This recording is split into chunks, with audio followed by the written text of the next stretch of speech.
Thank you very much for joining us on this Tuesday. Laura Ingraham joins us once a week, and she joins us right now from our nation's capital. Laura, good morning to you. Happy New Year. I've missed you guys. Thank you very much. It's good to have you back.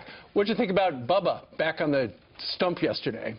Well, I shouldn't really be saying this because my voice, listen to it, it sounds like Lauren Bacall on the old coffee commercials. But I just felt like he seemed really yesterday and really kind of old. I mean, not age-wise, but it seemed tired with Clinton yesterday. And I know this is contrary to what all of the mainstream media elites have been saying about the appearance, but I don't know. To me, it just seemed very 1999. But it didn't seem 2016. What you're saying is a complete opposite end of the spectrum from what the mainstream media said, as you're mentioning. But you knew before the lights even went on in that community college where Bill Clinton hosted several hundred people that the mainstream media was going to say this. Candidates are turning to their own big guns. In the case of Hillary Clinton, the man she calls both husband and her not-so-secret weapon has been launched onto the campaign trail. Tonight here, a decisive moment. Both Clintons taking nothing for granted this time. Can Hillary win this one? Sure. Win here? Sure. But it's going to be hard. Back in his element. And some have said, did he help her? Did he hurt her in 2008? She didn't win the election. What do you think? Is he her secret weapon?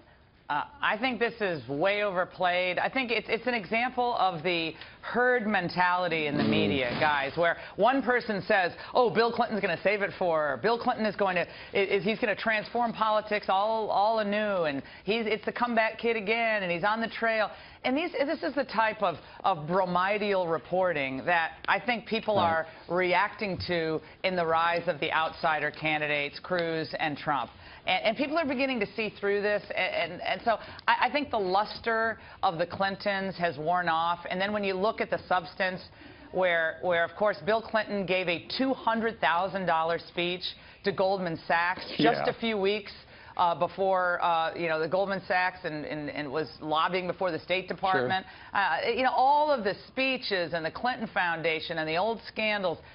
Do we really want to relitigate all of that? I guess so. I guess that's what we're going to be doing. It's great. He's got to pay the bills. We remember that, Laura. But that's what his explanation was last time. But I thought it was really significant yesterday. You see some people, young people behind them, kind of echoing what you said on the back of the stage. They're there to look good and show a sense of urgency. Instead, you had a lot of people making faces.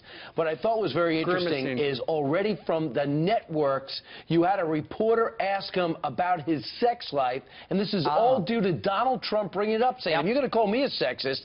I got something to tell you about the husband you married. Listen to what his lack of reaction to the question. Donald Trump says your past is fair game. I've got to ask you, you keep coming up on the trail with him. Is it fair game? The Republicans have to decide who they want to nominate. I'm trying to tell now the Democrats in the country why I think Hillary would be the best president.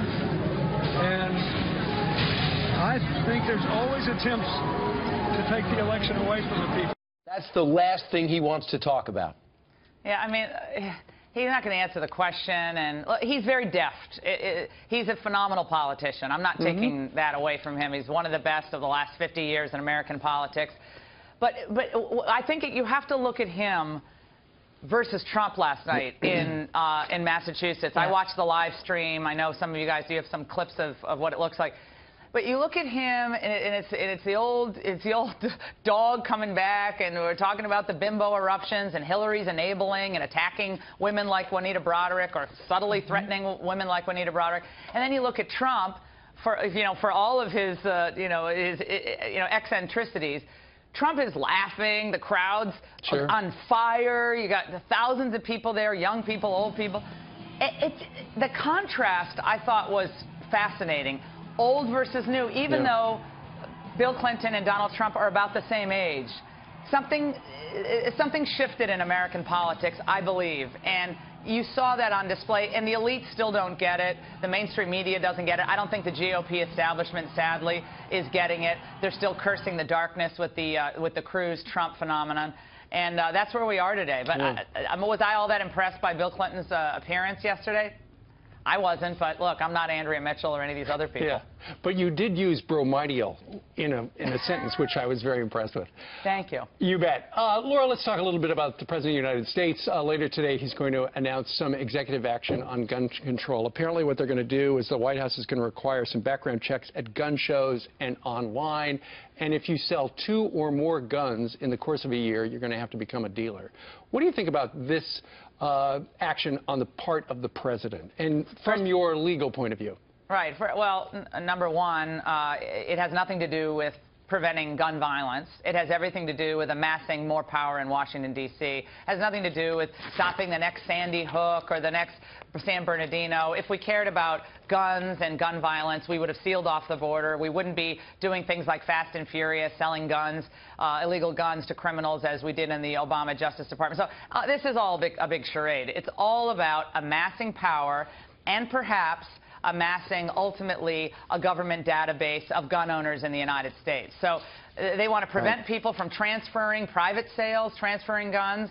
Is that going to stop any crime? Of course it's not. Look at what's happening in Chicago. We have 50 more murders in Chicago from 2014 to 2015. One of the toughest background checks, strict controls in Chicago. None of it matters. So this is not about stopping violence. This is about eroding individual liberty and amassing more power in the hands of government bureaucrats. Period. Right. It's a whole lot of nothing, and I think in the big picture, I think Democrats, there's a lot of Democrats who don't agree with him, who did not do anything to pass any piece of legislation through the House or the Senate. So I don't know how this helps his party. I mean, I don't think we saw what happened in those Colorado races a few years ago. Remember the recall races where we had this push against guns in Colorado, and suddenly the 2 individuals who had pushed the legislation are out. They're recalled and they're out of office. This is a big winner for Republicans across the country. A lot of the statistics that are thrown out are fraudulent.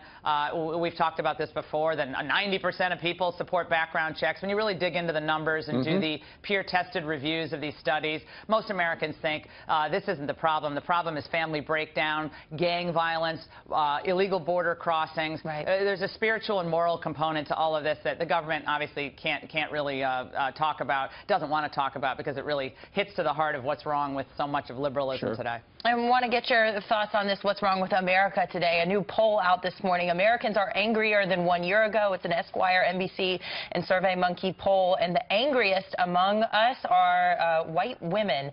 58% are angrier than they were a year ago. We asked Carly Fiorina. She was on the program earlier. Is this because the hope and change that was promised, those dreams have fallen flat? Is that why? Let's take a listen. Women are angry because more of them are living in poverty. Women are angry because they feel they're losing control and power over their own lives. Women are angry because they worry that their children don't even know what the American dream is anymore. Women are angry because their health costs are going up. Yes, women are angry, and women are an incredibly important segment of the population that we need to win this election. What do you think? Oh, she's absolutely right. And I think what people feel is that the government is bullying them. People talk about various candidates being bullies, Trump, Cruz, they're bullies. No. I think the people feel like they're bullied by overreach, overregulation, overtaxation, the IRS bullying, Tea Party folks. People feel like the government is breathing down their necks morning, noon, and night. They're being bullied. They're looking for a champion to fight the bully. Gotcha. I wrote about that on Life's Dead. Everybody should read the piece. All right. Laura, always great to have you on. Great to see you again. And your voice sounds fine. Thanks so much.